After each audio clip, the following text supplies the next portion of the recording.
আমাদের ধর্মে এমন দুটি মৌলিক দায়িত্ব আছে যা প্রত্যেক মানুষের উপর বর্তায়। একটি হলো আল্লাহর প্রতি আমাদের দায়িত্ব, এবং আরেকটি দায়িত্ব বা আরও কিছু দায়িত্ব হলো অন্য মানুষের প্রতি আমাদের দায়িত্ব। এর শুরুটা হয় আপনার নিজের পরিবার দিয়ে, আপনার পরিবারের বিভিন্ন সদস্যদের প্রতি, তার উপরে আপনার প্রতিবেশীর প্রতি, এবং তার উপরে বৃহত্তর মানবতার প্রতি। আসলে আল্লাহর প্রতি আমাদের করণীয় কি তা নিয়ে কথা বলা অনেক সহজ, কারণ আল্লাহর প্রতি আমাদের কর্তব্যগুলো খুবই স্পষ্ট, সরল, এবং আল্লাহ সর্বদা ন্যায়পরায়ণ ও সুবিচারক। তাই অন্তত এক পক্ষের থেকে অন্যায়ের কোনো সম্ভাবনা নেই, আর তিনি হলেন আল্লাহ।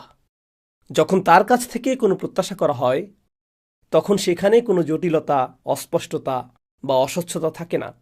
তবে যখন আপনি মানুষের মধ্যকার সম্পর্ক নিয়ে কথা বলেন, যেমন ধরুন একজন নিয়োগকর্তা ও কর্মচারীর মধ্যে সম্পর্ক, বাবা মা ও সন্তানের মধ্যে সম্পর্ক, স্বামী স্ত্রী, ভাই বোন বা অন্য যে কোনো সম্পর্ক, যখন আপনি এই সম্পর্কগুলোর কোনোটি নিয়ে কথা বলেন, তখন এক বা উভয় পক্ষের ভুল করার সম্ভাবনা থাকে। তো আপনি হয়তো আপনার অংশ পালন করছেন, আপনি আপনার দায়িত্ব পূরণ করছেন, কিন্তু অন্য পক্ষ তার অংশ পালন করছে না, সে তার দায়িত্ব পালন করছে না। যখন এমনটা ঘটে, তখন এটা বলা খুবই সহজ যে সে তো তার দায়িত্ব পালন করে না, তাহলে আমি কেন আমারটা করব। সুতরাং আল্লাহর সাথে আমাদের যে সম্পর্ক, তা মূলত খুবই মৌলিক, খুবই সহজ, খুবই সরল। আসলে ভুল করার একমাত্র সম্ভাবনা আমার দিক থেকেই থাকে। আর এ কারণেই আমরা তার সাথে আমাদের সম্পর্ক শুরু করেছি মানব ইতিহাসের প্রথম দোয়া দিয়ে, রব্বানা যালামনা আনফুসানা ওয়া ইল্লাম তাগফির লানা ওয়া তারহামনা লানাকুনান্না মিনাল খাসিরিন। হে আমাদের প্রভু, আমরা নিজেদের উপর জুলুম করেছি। যদি আপনি আমাদেরকে ক্ষমা না করেন এবং দয়া না করেন, আমরা ক্ষতিগ্রস্তদের অন্তর্ভুক্ত হব। আল্লাহ ভুল করবেন এমন কোনো সম্ভাবনা নেই। وما ظلمونا ولكن كانوا أنفسهم يظلمون।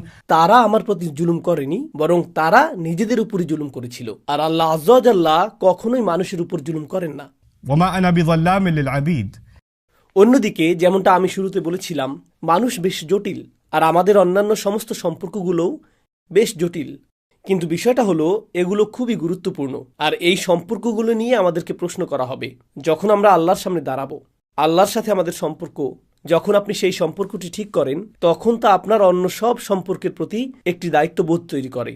অন্য কথায় আমি যা বলতে চাইছি তা হলো, আপনি যদি আল্লাহর প্রতি খুব ভালো হন কিন্তু আপনার বাবা মায়ের প্রতি খুব খারাপ হন, তার মানে আপনি আসলে আল্লাহর প্রতিও খুব খারাপ। আল্লাহ আজ্জা জাল্লা আপনাকে দায়িত্ব দিয়েছেন আপনার বাবা মায়ের প্রতি, আপনার স্ত্রীর প্রতি, আপনার সন্তানদের প্রতি, আপনার ভাইয়ের প্রতি, আপনার বোনের প্রতি, মানবতার প্রতি। আর আপনি যদি সেগুলো পূরণ না করেন, তবে আল্লাহ আপনাকে যে দায়িত্ব দিয়েছেন তা আপনি অবজ্ঞা করলেন। তাই আমাদেরকে সেই অধিকার এবং সেই বাধ্যবাধকতাগুলোও সাধ্যমতো পূরণ করতে হবে। কিন্তু এটা নিয়ে কথা বলা খুবই কঠিন। কারণ উদাহরণস্বরূপ, আমি যদি বাবা মায়ের অধিকার সম্পর্কে এই খুতবাটি দিতাম, সেক্ষেত্রে শ্রোতাদের মধ্যে তো সন্তানরাও থাকবে, এবং পৃথিবী জুড়ে এমন অনেক সন্তান রয়েছে যারা তাদের বাবা মায়ের দ্বারা নির্যাতিত হয়েছে। এটা একটা বাস্তবতা। এমন বাবা মা আছেন যারা ভালো বাবা মা নন, এটা একটা বাস্তবতা। আর তারা যখন এই আলোচনা শুনবে যে বাবা মায়ের প্রতি কতটা ভালো হতে হবে, 1 মিনিট, তারা তো আমার জন্য কিছুই করেনি। তারা কি করেছে? তারা তো আমার উপর নির্যাতন করেছে। এমন বাবা মা আছেন যারা শারীরিকভাবে নির্যাতন করেন, মানসিকভাবে নির্যাতন করেন, সব ধরনের নির্যাতনই ঘটে থাকে। কেন তারা এখন অগ্রাধিকার পাবে?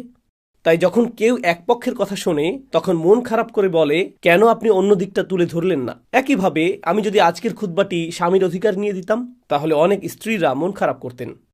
আমাদের দিকটার কি হবে? কেন আমি তাকে এত সব অধিকার দেব? সে কি করেছে? আর আমি যদি পুরুষদের জন্য এটা করতাম এবং বলতাম এগুলো হলো নারীদের প্রতি আমাদের দায়িত্ব, তখন পুরুষরা মন খারাপ করত। হ্যাঁ, ঠিক আছে, আমার এত সব দায়িত্ব আছে, কিন্তু সে তো সারাক্ষণ অশান্তি তৈরি করে, সেটা নিয়ে তো আপনি কিছুই বললেন না। আমাদের কি করা উচিত? জানেন কি ঘটে? এই অধিকার এবং দায়িত্বগুলোর কোনোটি নিয়ে আলোচনা করার সময় আমাদের মনে সবসময় একটা ক্ষোভ কাজ করে, সবসময় এই আত্মরক্ষার প্রবণতা কাজ করে, আমাদের মধ্যে এই ধরনের প্রবণতা কাজ করে। তা আমি প্রথমে সেই বড় অথচ অনুচ্চারিত বিষয়টি নিয়েই কথা বলতে চাই। আজকের খুতবাটি মূলত পুরুষদের দায়িত্ব নিয়ে, এবং এটি আসলেই কিছু পুরুষকে বেশ বিরক্ত করবে, কারণ তারা বলবে, আপনি তো নারীদের সম্পর্কে কিছুই বলেননি। ইনশাআল্লাহ আমার পরের খুতবাটি নারীদের নিয়েই হবে। তাই আমি প্রতিশ্রুতি দিচ্ছি যে তাদেরকেও আমি সমানভাবে বিরক্ত করব। কিন্তু বিষয়টি হলো, আমি বলতে চাই, স্বয়ং ইবলিসের দ্বারা অনুপ্রাণিত একটি প্রবণতা হলো, সে আমাদের নিজেদের দায়িত্বের কথা ভুলিয়ে দেয়, আর সে আমাদেরকে সারাক্ষণ নিজেদের অধিকার নিয়ে ভাবতে বাধ্য করে। তাই যখন আপনাকে আপনার দায়িত্বের কথা মনে করিয়ে দেওয়া হয়, আপনি নিজেকে বলেন, আমি তো আমার অধিকার পাই না, তাহলে কেন আমার দায়িত্ব নিয়ে ভাবব? আপনি সব সময় আপনার অধিকার নিয়ে চিন্তিত, এবং ফলস্বরূপ আপনি আপনার দায়িত্ব সম্পর্কে কম চিন্তিত। এই দুটি বিষয় একে অপরের সাথে সম্পর্কহীন। আমি জানি এটা কঠিন, আমি প্রথম স্বীকার করব যে এটা খুব কঠিন একটা কাজ, শুধুমাত্র নিজের দায়িত্বের কথা ভাবা এবং নিজের অধিকারের কথা না ভাবা। আপনার অধিকার আছে, কিন্তু আপনার অধিকার থাকার অর্থ এই নয় যে আপনি কেবল তখনই দায়িত্ব পালন করবেন যখন আপনার অধিকার পূরণ করা হবে। ব্যাপারটা এমন নয়। এগুলো দুটি পৃথক বিষয়, বিশেষত যখন ন্যায় বিচারের প্রসঙ্গ আসে, বিশেষত যখন আল্লাহর সামনে আমরা কিভাবে দাঁড়াবো সেই প্রসঙ্গ আসে। তো এখন আমি যা দিয়ে শুরু করতে চাই তা হলো একটি নির্দিষ্ট শব্দের সংজ্ঞা যা স্বামী ও স্ত্রীর মধ্যকার সম্পর্ককে সংজ্ঞায়িত করে। الرجال قوامون على النساء. সূরা নিসাতে আল্লাহ যে বাক্যাংশটি ব্যবহার করেছেন তা হলো পুরুষরা নারীদের উপর কওয়াম। পুরুষরা নারীদের উপর কওয়াম শব্দটি খুবই অপ্রত্যাশিত, এই কওয়াম শব্দটি, এবং মনে হচ্ছে এটাই সেই ভিত্তি যার উপর পরিবার ব্যবস্থাটি পরিচালিত হওয়ার কথা। আর নারীর প্রতি পুরুষের কর্তব্য এবং পুরুষের প্রতি নারীর কেমন প্রতিক্রিয়া দেখানো উচিত তা এই একটি বাক্যাংশে ধারণ করা আছে। বাকি সব কিছু, এটি একটি দীর্ঘ আয়াত। এই আয়াতে এরপরে যা কিছু এসেছে তা আসলে এই একটি বিবৃতির ছায়া। তাই এই খুতবাটি মূলত এই একটি বিবৃতির জন্যই উৎসর্গীকৃত। الرجال قوامون على النساء. এবং মৌলিক এই শব্দটি আপনার এবং আমার জন্য এটি কি অর্থ বহন করে। কওয়াম শব্দটি আরবি শব্দ কিয়াম থেকে এসেছে, যার অর্থ দাঁড়ানো, এবং এর বেশ কয়েকটি অর্থ রয়েছে। এটি আরবি ভাষার অত্যন্ত সাবলীল শব্দগুলোর মধ্যে একটি। শব্দটি বাছাইয়ের ক্ষেত্রে আল্লাহ অসাধারণ বিজ্ঞতার প্রকাশ ঘটিয়েছেন। আপনি আরও অনেক শব্দ ব্যবহার করতে পারেন, কিন্তু বিশেষত এই শব্দটি যে জিনিসগুলো এটিকে অনন্য করে তুলেছে তার মধ্যে একটি হলো এই শব্দটি এবং আল্লাহর একটি নাম একই শব্দমূল থেকে এসেছে। আয়াতুল কুরসিতে আল্লাহর নামটি রয়েছে, আল্লাহু লা ইলাহা ইল্লা হুয়াল হাইয়ুল কাইয়্যুম। এই কাইয়্যুম এবং কওয়াম শব্দ দুটি আসলে একই উৎস থেকে এসেছে। আমি একটি কারণে বিষয়টি উল্লেখ করেছি। আমি এটি উল্লেখ করেছি কারণ যেহেতু আল্লাহর নাম ব্যবহার করা হয়েছে কাইয়্যুম, তাই এই নামের সৌন্দর্য অবলোকন করার জন্য আমাদেরকে এই নামটিকে তার সকল অর্থে পরিপূর্ণরূপে বুঝতে হবে। এবং এছাড়াও এই শব্দটি নিজেই এখন পবিত্র হয়ে উঠেছে, এবং এর কিছু অর্থ সরিয়ে নেওয়া বা এমন কোনো অর্থ যোগ করা যা এতে নেই, এটি হবে ধর্মদ্রোহিতা। যেহেতু এটি পবিত্র এবং এটি স্বয়ং আল্লাহর নামগুলোর একটি, এটি থেকে উদ্বুদ্ধ বৈশিষ্ট্যগুলো অনুকরণ করা আমাদের কর্তব্য। এখন এই অর্থগুলোর মধ্যে প্রথমটি নাকিদুল জুলুস, কিয়াম অর্থ দাঁড়ানো, বসে না থাকা। এটি ইঙ্গিত করছে কর্মতৎপরতা। যেমন কেউ প্রতিনিয়ত কোনো কিছুতে নিযুক্ত রয়েছে যে কখনো নিষ্ক্রিয় থাকে না। আপনারা জানেন গাড়িতে অটো পাইলট বা ক্রুজ কন্ট্রোল অপশন দেওয়া থাকে, তাই না? অথবা এমন মেশিন রয়েছে যা আপনি একবার চালু করলে তা নিজে থেকেই চলতে থাকে, কারো দ্বারা ক্রমাগত এটি চালানোর প্রয়োজন হয় না। আমরা এরকম অবস্থার কথা বলছি না, আমরা ঠিক এর বিপরীত অবস্থার কথা বলছি। এটি এমন বিষয় যা আপনি সক্রিয়ভাবে চেষ্টা না করা পর্যন্ত কাজ করে না। আপনি কেবল অন বাটন টিপে এটিকে চলতে দিতে পারবেন না। আর মজার বিষয় হলো শব্দতত্ত্বে এটিকে একটি প্রাচীন কবিতার মাধ্যমে ব্যাখ্যা করা হয়েছে। একজন দাস ছিল, আগেরকার দিনে দাস প্রথা ছিল, তো সেই দাসকে বিক্রি করা হবে এবং বিক্রি হওয়ার সময় সে বলেছিল, দয়া করে আমাকে কিনবেন না।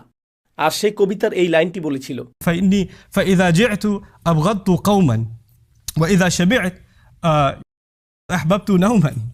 সে বলল আমাকে কিনবেন না, কারণ যদি আমি ক্ষুধার্ত থাকি আমার খুব বিরক্ত লাগে, আমি মোটেই কাজ করতে পারি না, আমার কিছুই করতে ইচ্ছা করে না, তাই আমাকে দিয়ে কোনো কাজ করাতে পারবেন না, বিশেষত যখন আমি কি ক্ষুধার্ত। আর যদি আমি ভালো করে খাই, আমি শুধু ঘুমাতে ভালোবাসি। So কিন্তু যখন সে বলছে আমি ক্ষুধার্ত, আমি মোটেও সক্রিয় নই, সে কওমা শব্দটি ব্যবহার করছে।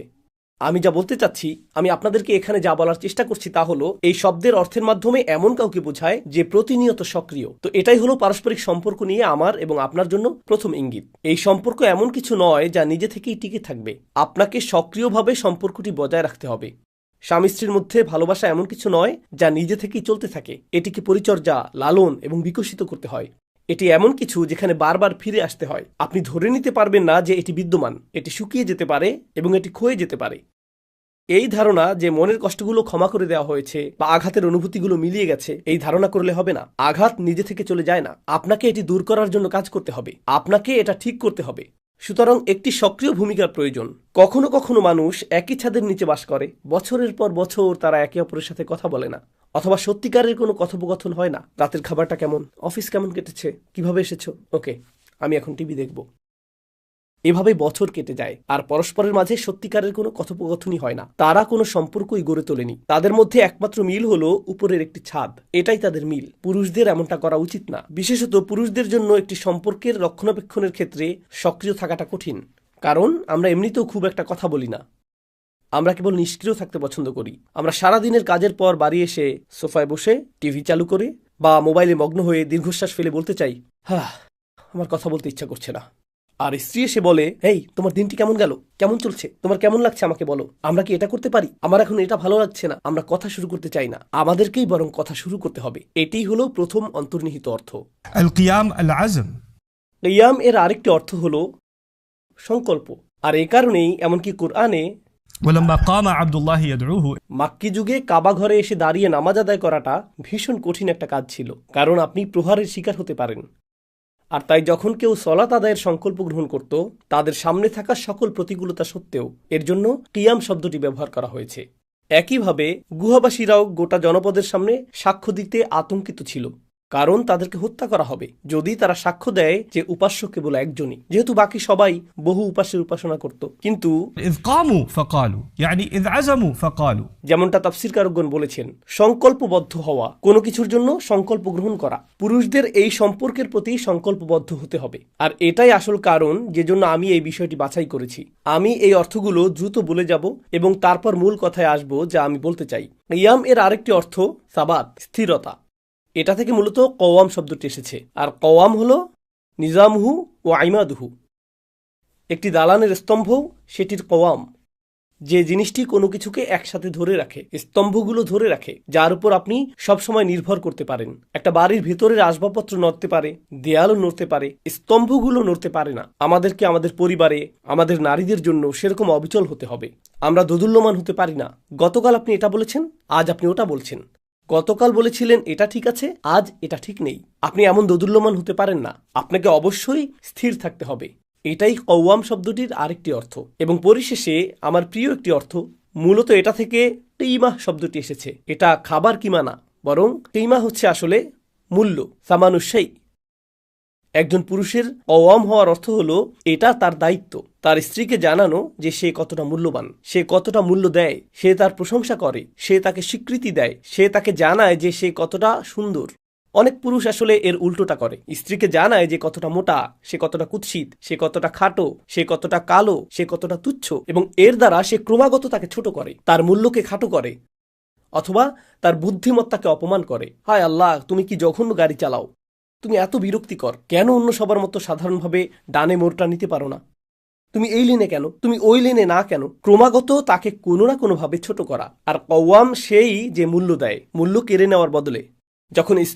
যখন একজন নারী তার স্বামীর আশেপাশে থাকলে নিজেকে নির্বোধ মনে করে, যখন সে তার স্বামীর আশেপাশে থাকলে নিজেকে কুৎসিত মনে করে, যখন সে তার স্বামীর আশেপাশে থাকলে নিজেকে মূল্যহীন মনে করে, তাহলে সে তার জন্য আর কওয়াম হবে না। আমাদের সকলকে হতে হবে কওয়াম। এখন আমি এই সব কিছুকে একটি নির্দিষ্ট প্রেক্ষাপটে তুলে ধরতে চেয়েছিলাম, আর তা হলো আমরা ভালো স্বামী হওয়ার আগে। আর প্রসঙ্গত আয়াতটি শুধুমাত্র স্বামীদের নিয়ে নয়, এটা আলান নিসা। এটা আসলে এই ধরনের আচরণ আমাদের করা উচিত আমাদের মা, আমাদের বোন, আমাদের কন্যাদের প্রতিও। বিষয়টি আসলে ব্যাপক। আর তারপর দাম্পত্য সম্পর্কের ক্ষেত্রে এটিকে আরও নির্দিষ্টভাবে বলা হয়েছে। কিন্তু যে কারণে আমি এই বিষয়টি একটি খুতবা হিসেবে উত্থাপন করতে উৎসাহিত হয়েছি তা হলো, সম্প্রতি আমি বেশ কয়েকটি দেশ ভ্রমণ করেছি। যখন আমি ভ্রমণ করি, বিভিন্ন সম্প্রদায়ের সাথে কথা বলি। অতি সাম্প্রতিক ভ্রমণটি ছিল মার্কিন যুক্তরাষ্ট্র জুড়ে এবং ইউরোপের কিছু অংশে। একটি প্রোগ্রাম শেষ হওয়ার পরে আমি কয়েক ঘন্টা শুধু মানুষের সাথে কথা বলি। মানুষ আমার কাছে এসে বিভিন্ন ধরনের প্রশ্ন করে বা উদ্বেগের কথা জানায় বিপুলভাবে। যে মহিলারা আমার সাথে কথা বলতে এসেছিলেন তারা আমাকে বলেছিলেন যে কিভাবে তাদের স্বামীরা, তারা ভালো স্বামী, কিন্তু তারা তার শ্বশুরবাড়ির লোকদেরকে তার প্রতি অন্যায় করার সুযোগ দেয়। অন্য কথায়, তারা যৌথ পরিবারে বাস করে বা এ ধরনের কিছু, যেখানে স্ত্রী স্বামীর কাছে আছে কিন্তু তার বাবা মা ও সাথে আছেন, আর বাবা মা স্ত্রীর প্রতি অত্যাচারী এবং তাকে এটা সহ্য করতে হয়। আর স্বামীটি বলে, আমি কিছুই করতে পারবো না, তারা আমার বাবা মা, তুমি আমাকে কি করতে বলো। তারা তোমাকে আজে বাজে কথা বলবে, কিন্তু তোমাকে ধৈর্য ধরতে হবে, কারণ আমি সব সময় আমার মায়ের পক্ষ নেব, আমি সব সময় আমার বাবার পক্ষ নেব। এখানে যা ঘটেছে, এখানে দুটি সীমারেখা অতিক্রম করা হয়েছে। একদিকে একজন স্বামী হিসেবে আপনার স্ত্রীর প্রতি আপনার দায়িত্ব রয়েছে। আপনি তাকে তার পরিবার থেকে নিয়ে এসেছেন, আপনি তাকে তার বাবা মায়ের সুরক্ষা থেকে নিয়ে এসেছেন।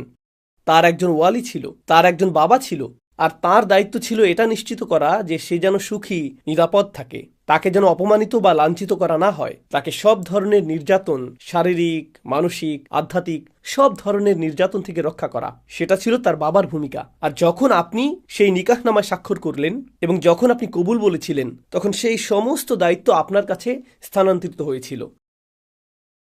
আপনারও তাকে ততটাই সুরক্ষা দেওয়া উচিত, বরং তার বাবার চেয়েও বেশি, কারণ তার সাথে আপনার সম্পর্ক আসলে আরও গভীর। সে এমনকি আপনার সন্তানদের মা। এখানে দায়িত্ব আরও বেশি। তাই আপনার উচিত ছিল তার চারপাশে একটি ঢালে পরিণত হওয়া। একই সময়ে আপনি একজন সন্তানও বটে। আপনার মায়ের কাছে একজন সন্তান, আপনার বাবার কাছে একজন সন্তান। আর এই ধর্ম আমাদের শেখায় যে আমরা আমাদের পিতামাতাকে উফ পর্যন্ত বলতে পারবো না। আপনি পিতামাতার সামনে মোটেও আপনার কণ্ঠস্বর উঁচু করতে পারবেন না। এখন আপনাকে দুই দিকের টান সহ্য করতে হচ্ছে। আপনার স্ত্রীর প্রতি রয়েছে বিশাল এই দায়িত্ববোধ, মিসাকান গলিজা। কুরআন একে বলছে একটি ভারী চুক্তি, একটি ভারী চুক্তিপত্র। বিয়ে কোনো হালকা জিনিস নয়। এবং অন্যদিকে আপনার পিতামাতার প্রতিও আপনার এই বিশাল দায়িত্ব রয়েছে। আর মাঝে মাঝে পরিস্থিতি আপনাকে বেছে নিতে বলে কার প্রতি আপনি বেশি ঝুঁকবেন। আপনার কাজ আসলে একটি সীমারেখা টানা এবং বলা যে আমি আমার স্ত্রীর জন্য এটা করব, এভাবেই আমি তার যত্ন নেব, আর এভাবেই আমি তাকে রক্ষা করব। এবং আপনার বাবা মাকে জানাতে হবে তুমি আমাকে যা খুশি বলতে পারো, তুমি আমাকে মারধর করো, তুমি আমাকে অভিশাপ দাও, আমি তোমার সন্তান, তুমি যা খুশি করো, সমস্যা নেই, আমি তা সহ্য করব, কিন্তু ওকে স্পর্শ করতে পারবে না। তুমি ওকে একটি কথাও বলতে পারবে না। সে তোমার নয়, সে তোমার দায়িত্ব নয়, এবং সে তোমার সন্তানও নয়। বিশেষ করে আমি যে সংস্কৃতি থেকে এসেছি, জানেন যখন মেয়েটির বিয়ে হয় তখন তারা কি বলে? তারা বলে সে তো আমাদের মেয়ের মতো, যেন আমাদের পরিবারে একটি নতুন কন্যা সন্তান এসেছে। যখন আপনি এই কথাগুলো শুনবেন তখন সাবধান, মেয়েরা পুরোপুরি সতর্ক থাকবেন। কারণ যখন তারা বলবে সে তো আমাদের মেয়ের মতো, বিপদ ঘনিয়ে আসছে।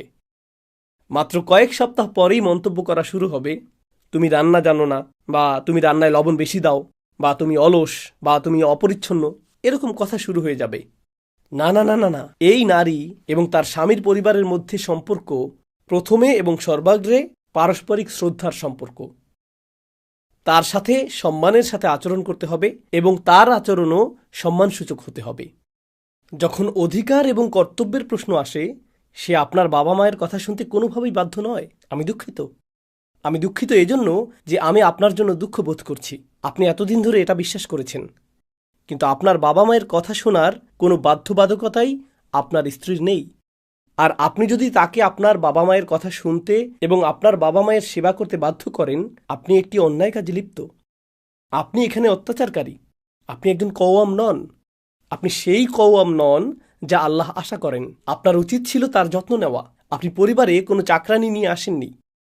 আর তাকে আপনার এই লেকচার দেওয়া উচিত না যে তোমাকে ধৈর্য ধরতে হবে, তারা বড়, তারা যা খুশি বলতে পারে। না না না না না না। এমনকি যখন আমাদের পরিবারও ভুল কিছু করে, আল্লাহ আমাদেরকে ন্যায়ের পক্ষে দাঁড়ানোর আদেশ দিয়েছেন। এমনকি যদি তা ولو على أنفسكم أو الوالدين والأقربين। এমনকি যদি এর অর্থ হয় আপনার নিজের বিরুদ্ধে দাঁড়ানো, অর্থাৎ যদি আপনি ভুল কিছুও করে থাকেন, আপনাকে তা স্বীকার করতে হবে। আর যদি আপনার বাবা মাও ভুল কিছু করেন, আপনাকে ভালোবাসার সাথে, সম্মানের সাথে, মাথা নিচু করে, নম্র কণ্ঠে তবুও তাদেরকে বলতে হবে তুমি এটা করতে পারো না, তুমি এটা করতে পারো না, বাবা এটা ঠিক নয়, আমি এটা হতে দেব না। তুমি আমার বাবা, কিন্তু এই অধিকারগুলো আমি তোমাকে পদদলিত করতে দেব না। কারণ আল্লাহ তোমাকে জিজ্ঞেস করবেন না, আল্লাহ আমাকে জিজ্ঞেস করবেন আমি আমার স্ত্রীর উপর কওয়াম ছিলাম কিনা। আপনি যদি সেই ঢাল হতে না পারেন, তবে একজন স্বামী হিসেবে আল্লাহ আপনার কাছে যা প্রত্যাশা করেন আপনি তা লঙ্ঘন করছেন। এটা বোঝা অত্যন্ত জরুরি। আমাদের পরিস্থিতি এরকম। প্রসঙ্গক্রমে মানুষ যেহেতু আলোচনাটি শুনছে, যেমনটা আমি শুরুতেই বলেছিলাম, আমি একটি ডিসক্লেইমার দিয়েছিলাম, শ্বশুর বাড়ির আত্মীয়রা থাকে, কিন্তু জানেন এমন স্ত্রীও আছে যারা শ্বশুর শাশুড়ির প্রতি অত্যাচারী। আপনি তো মেয়েদের সম্পর্কে খুতবা দেননি, আপনি শুধু খুতবা দিয়েছেন আমরা কতটা খারাপ। কিন্তু তাদের কি বলবেন? তারাও জুতা ছুঁড়ে মারে এবং অস্বাভাবিক আচরণ করে। তাদেরকেও বলুন, আমি বলবো। কিন্তু আমি একটি খুতবায় একটি বিষয়ে কেবল কথা বলতে পারি। একটি খুতবায় একটি, সেটাও আসছে। আর প্রসঙ্গক্রমে একটি মন্দ অন্য মন্দকে ন্যায্যতা দেয় না। এবং একটি মন্দ, তারাও তো এটা করে। এটা এই ন্যায্যতা প্রদান করে না যে অন্য যে ভুলটি ঘটছে তা থেকে আপনি পার পেয়ে যাবেন। আপনাকে এবং আমাকে আমাদের নিজেদের পরিবারে খতিয়ে দেখতে হবে কি ঘটছে। এই ধরনের অন্যায় কি আসলেই ঘটছে? কারণ যদি তা ঘটে তাহলে আল্লাহ জবাবদিহি চাইবেন। রাসূল সাল্লাল্লাহু আলাইহি সাল্লাম বলেছেন, খয়রুকুম লিয়াহলিহি, তোমাদের মধ্যে সর্বোত্তম তারাই যারা তাদের পরিবারের কাছে সর্বোত্তম।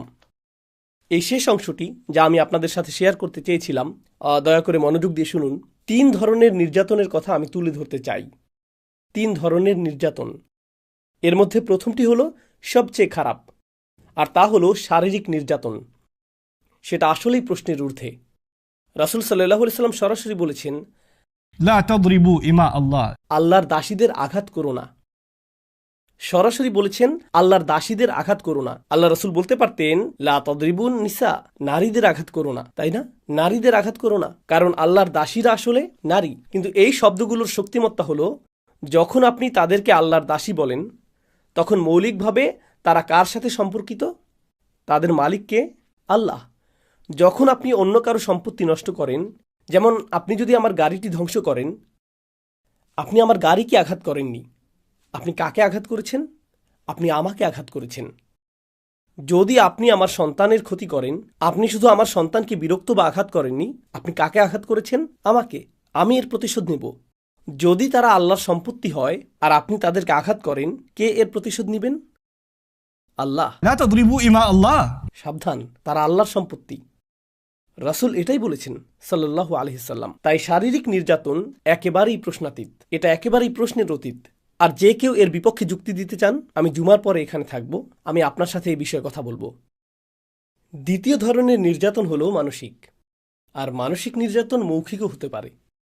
হতে পারে স্বামী যখন বাসায় না থাকে, শাশুড়ি এসে বলে রাখছি, তুমি এখানে 2 দিনের মেহমান, আমি যখন খুশি তোমাকে তাড়িয়ে দিতে পারি, এটা আমার ছেলে। আর স্বামী যখন বাসা থাকে তখন, তোমার শরীরটা কেমন, তুমি কত মিষ্টি। মেয়েটি তখন অবাক হয়ে যায়। যখন স্বামী আশেপাশে থাকে না, তারা শয়তানে পরিণত হয়, আর যখন সে কাছে থাকে তারা ফেরেশতা হয়ে যায়। তাই যখন আমি আমার স্বামীকে বলি যে তারা এরকম, সে বলে, কি বলছো এসব, তারা তো খুবই ভালো, তোমারই মাথা খারাপ। আর এটা এক ধরনের মানসিক নির্যাতন। স্বামী স্ত্রীর মধ্যে একটি বিশ্বস্ত সম্পর্ক থাকতে হয়, এটা থাকতেই হবে। যদি বিশ্বাস না থাকে, আপনার কিছুই নেই, সেখানে কিছুই নেই। এটা কোনো রক্তের সম্পর্ক নয়, এটা কোনো রক্তের সম্পর্ক নয়। বিয়ে একটি চুক্তি, যার অর্থ আপনারা একসাথে জীবন কাটাতে সম্মত হয়েছেন, এবং এর জন্য সর্বোচ্চ পরিমাণ বিশ্বাসের প্রয়োজন। আপনি যদি তার কথাই বিশ্বাস করতে না পারেন, যদি ভাবেন যে সে সারাক্ষণ মিথ্যা বলছে, তবে যা বিয়েকে প্রকৃত বিয়েতে পরিণত করে সেটাই এখানে নেই, সেটা এখানে নেই। আপনি বলতে পারেন, আমি এটা বিশ্বাস করি না, আমি এটা বিশ্বাস করি না। যদি বিশ্বাস করতে না পারেন, তবে আমি জানি না আপনি সঠিক বিয়েতে আছেন কিনা। মৌলিকভাবেই এখানে কিছুর অভাব আছে, শুধুমাত্র নির্যাতনের চেয়েও অনেক গভীর কিছু। এই বিয়ের মধ্যেই আর কোনো বিশ্বাসই অবশিষ্ট নেই। মানসিক নির্যাতন কখনো মৌখিক, কখনো তা মৌখিকও নয়। কখনো এটা চোখের বাঁকা চাহনি, কখনো এটা আপনার চারপাশে মানুষের বসার ধরন। মেয়েটি ঘরে প্রবেশ করলো, তারা উঠে চলে গেল। তারা এমনকি মুখ ফিরিয়েও তার দিকে তাকালো না। তারা তাদের কণ্ঠস্বর পরিবর্তন করে ফেলে। এমনকি কখনো তা আপনার ওয়ালাইকুম আসসালাম বলার ধরন। মেয়েটি বলে, আসসালামু আলাইকুম। ওয়ালাইকুম আসসালাম। অথবা তিনি মোটেই কিছু বলেন না, একদম কিছুই না বলাটাই বেশ অপমানজনক। আর তারপর তিনি অস্বীকার করে বলেন, আমি কি বলেছি, আমি তো কিছুই বলিনি। এটাই মানসিক নির্যাতন, এবং এটা অগ্রহণযোগ্য। তবে শেষের নির্যাতনটি আমার দৃষ্টিতে সবচেয়ে ভয়ঙ্কর, আর সেটি আধ্যাত্মিক নির্যাতন। যখন অন্যায় করা হয় এবং তারপর ধর্মের উদ্ধৃতি দেওয়া হয়। আল্লাহ পিতামাতার প্রতি ভালো হতে বলেছেন। ইসলাম আপনাকে এটাই শিক্ষা দেয়। তারা কোনো অন্যায় করবে আর তারপর আল্লাহ, তার কিতাব এবং তার রসুল সাল্লাল্লাহু আলাইহি সাল্লামের দোহাই দিবে, যাদের সাথে এই অপরাধের বিন্দুমাত্র সম্পর্ক নেই। আর পরিবারগুলোতেই এই ধরনের ধর্মীয় বা আধ্যাত্মিক ব্ল্যাকমেইল এবং নির্যাতন চলে। আপনার পরিবারে এর অবসান হওয়া প্রয়োজন। আমি এখন শুধুমাত্র পুরুষদের উদ্দেশ্যে কথা বলছি। আমি পিতামাতার উপর অসন্তুষ্ট নই, আমি অন্য কারো উপরও অসন্তুষ্ট নই, আমি এমনকি আপনার উপরও অসন্তুষ্ট নই। কিন্তু আমি শুধু আপনাকে এবং আমার নিজেকে একটি বাস্তবতার মুখোমুখি করছি। দেখুন, আমাদের পিতামাতা খারাপ নন, তারা তা নন। তারা একটি নির্দিষ্ট সংস্কৃতিতে বেড়ে উঠেছেন, তারা একটি নির্দিষ্ট পরিবেশে বেড়ে উঠেছেন, তাদের নির্দিষ্ট কিছু রীতি আছে যাতে তারা অভ্যস্ত হয়ে গেছেন, আর এর কিছু অংশ সঠিক নয়, কিন্তু তারা তা বোঝেন না। তারা সেটাই করেন যা তাদের কাছে সঠিক মনে হয়। মজ্জাগতভাবে কেউই খারাপ না, তারাও নন, যদিও কিছু মহিলা তাদের শ্বশুরবাড়ি সম্পর্কে এরকমটা মনে করেন। তো মজ্জাগতভাবে কেউই খারাপ না, সবাই শুধু ভিন্ন দৃষ্টিকোণ থেকে চিন্তা করে। আপনি কিন্তু মাঝখানে আছেন, আপনি দুটি পৃথিবীর মাঝখানে আছেন, যা আপনাকে ক্রমশ টানছে। আপনাকে শুধু হতে হবে যুক্তি ও ন্যায়ের কণ্ঠস্বর। জানেন এর অর্থ কি? কখনো আপনাকে আপনার পিতামাতার পক্ষ নিতে হবে, কখনো আপনাকে আপনার স্ত্রীর পক্ষ নিতে হবে, কারণ কেউই সব সময় সঠিক নয়। আবার কখনো আপনি নিজেও ভুল করবেন, তখন আপনাকে স্বীকার করতে হবে যে আপনি ভুল করেছেন। এরকমটা ঘটারও সম্ভাবনা আছে, যার অর্থ আপনি যে ভূমিকায় আছেন, আপনার এই মধ্যবর্তী ভূমিকাটি, এটি খুবই কঠিন কাজ, এবং এটি এমন এক ভূমিকা যেখানে আপনি ক্রমাগত সমালোচনার পাত্র হবেন।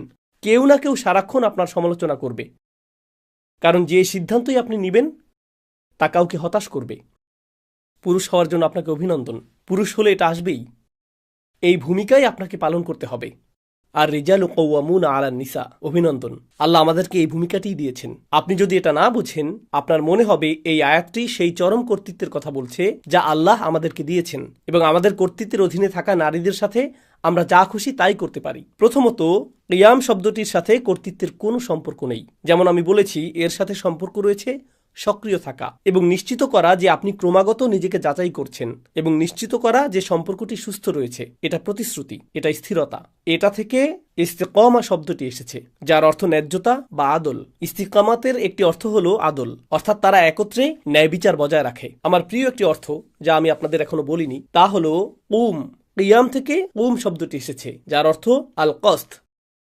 পুরুষদের ভূমিকা তাদের নারীদের জন্য শুধুমাত্র যত্ন এবং সুরক্ষা প্রদান করাই না, তাদের উচিত তাদের নারীদের মাঝে উদ্দেশ্য এবং দিক নির্দেশনার অনুভূতি তৈরি করা। এক অর্থে এমনকি তাদের উচিত তাদের স্ত্রীদের প্রশিক্ষকের ভূমিকায় অবতীর্ণ হওয়া, তাদের প্রশিক্ষক এবং তাদের উপদেষ্টা। আপনার এমনটাই হওয়া উচিত। এসো তোমার এই লক্ষ্যটি বা ওই লক্ষ্যটি পূরণে সাহায্য করি। এরকম কত ঘটেছে, বিশেষত অত্যাচারপূর্ণ পারিবারিক পরিস্থিতিতে। এমন নারী আছেন যাদের একসময় লক্ষ্য ছিল, আমি একটি এতিমখানা প্রতিষ্ঠা করতে চাই, আমি এটা করতে চাই, আমি একটা বই লিখতে চাই, আমি ওটা করতে চাই, আর তারা এর কিছুই করতে পারে না। কার উচিত তাদেরকে উৎসাহিত করা এবং তাদের জন্য সেই দরজা খুলে দেওয়া এবং বলা যে হ্যাঁ, তোমার এটা করা উচিত। আমি জানি তুমি দারুণ পরোটা বানাও, কিন্তু তুমি একটি বইও লিখতে পারো, এটা নিয়ে তোমার কাজ করা উচিত। কার উচিত তাদেরকে উৎসাহিত করা এবং অনুপ্রেরণা দেওয়া? একজন স্বামীরই সেটা করা উচিত। তারই উচিত সেই দরজাটি উন্মুক্ত করা। তাই আমি দোয়া করি যেন আল্লাহ আজ্জা ওয়া জাল্লা আমাদেরকে এবং আমাদের সন্তানদেরকে মানসিকভাবে কওয়াম হিসেবে বেড়ে ওঠার তৌফিক দান করেন, এবং আমাদের পরিবারগুলোর মধ্যে যে নির্যাতন চলছে, আমরাই যেন তার অবসানের কারণ হই। আমি এই খুতবাটি এজন্য দিচ্ছি না যে আপনি বাড়ি গিয়ে ঝগড়া শুরু করবেন। আমি এজন্য এই খুতবাটি দিচ্ছি না। বোনেরা, আমি এই খুতবা এজন্য দেইনি যে আপনারা বাড়ি গিয়ে বলবেন এই ভিডিওটা দেখো। এটা করবেন না। আমি এজন্য এই খুতবা দেইনি। এটা পুরুষদের নিজেদের আত্ম উপলব্ধির জন্য। আমরা এখন এক ধরনের স্বার্থপরতার নীতি গ্রহণ করেছি। সবাই যখন খুতবা, বক্তৃতা বা আলোচনা শোনে, তখন তারা ভাবে, আরে এটা আমার অধিকার আদায়ের জন্য খুবই ভালো, সবার ভাবা উচিত, এটা আমার দায়িত্বের জন্য ভালো। এই ধর্মে স্বার্থপর হবেন না। এই ধর্মের প্রধান ভূমিকা হলো আল্লাহর প্রতি নিজেকে উৎসর্গ করা। তাই আমার নিজেকে নিজের যাচাই করতে হবে। আর আপনি যখন ফিরে গিয়ে এগুলো বাস্তবায়ন করার চেষ্টা করবেন, দয়া মায়ার সাথে তা বাস্তবায়ন করুন। এমনকি যদি আপনার পিতামাতা ভুলও করেন আর আপনি তাদেরকে সংশোধন করেন, আপনি কোনো পুলিশ অফিসারও নন, আপনি কোনো বিচারকও নন, আপনি এখনও একজন সন্তান। এমনকি যদি আপনি তাদেরকে সংশোধনও করেন, ভালোবাসা, দয়া এবং যত্ন দিয়ে তাদেরকে সংশোধন করবেন। আপনি এ ব্যাপারে কৌশলী এবং সতর্ক হবেন। আল্লাহ আজ্জা ওয়া জাল্লা আমাদেরকে সেই সূক্ষ্মতার অনুভূতি দান করুন যেন আমরা আসলেই রাসূল সাল্লাল্লাহু আলাইহি সাল্লামের এই বাণীর অনুসরণ করতে পারি। খায়রুকুম খায়রুকুম লিআহলিহি ওয়া আনা খায়রুম মিনকুম লিআহলি। তোমাদের মধ্যে সেই উত্তম যে তার পরিবারের কাছে উত্তম। তিনি বলেননি যে তোমাদের মধ্যে সেই উত্তম যে ভালো পরিবারের কাছে উত্তম। এমনকি যদি আপনার পরিবারে সমস্যাও থাকে, আপনাকে আপনার সেরাটাই করতে হবে, তাই না? আর আমি আমার পরিবারের কাছে সর্বোত্তম। আল্লাহ আজ্জা ওয়া জাল্লা যেন আমাদের পরিবারগুলোকে উন্নত থেকে উন্নততর করেন এবং আমাদের পরিবারের প্রতি সঠিক আচরণ করার তৌফিক দান করেন। বারাকাল্লাহু লি ওয়া লাকুম ফিল কুরআনিল হাকিম ওয়া নাফা'নি ওয়া ইয়্যাকুম বিল আয়াতি ওয়াজ যিকরিল হাকিম।